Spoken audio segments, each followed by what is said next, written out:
Siyempre, panibagong araw, panibagong putahe na naman. At for today's video, maaga akong nagising kasi ngayong araw na to magluluto ako ng pork curry. So eto, hinahanda ko na nga na yung mga sangkap.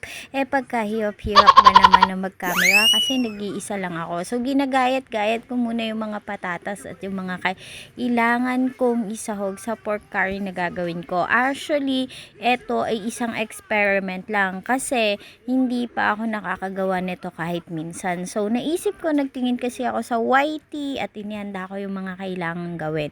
So, alam ko kaya ko to. At alam ko na magugustuhan ito ng dalawang bata. Kaya, hi ting, tara, luto tayo ng isang napakasarap na pork curry ngayon.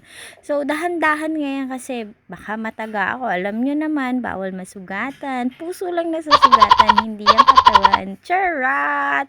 So, eto nga yung patatas na mga ginayat ko. Medyo maliliit ata yung pagkakagayat ko. Pero okay lang kasi mas maganda nga yung maliit kasi mabilis siyang maluto compare dun sa malalaking gayat.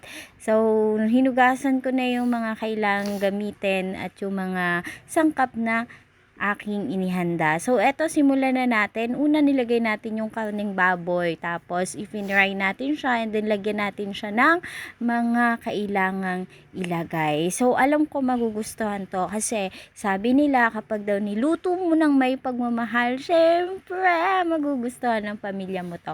So, para kay Cutie at kay Colette, sana magustuhan nyo ang putahing inihanda ko para sa inyo. Syempre, nagsaing din ako ngayong araw na to kasi alam ko mapaparami rin ako ng kain. Kaya kayo, kung gusto nyo din na masarap na pork curry, ito subukan nyo. Promise, napakasarap nito. Hindi kayo magsisisi.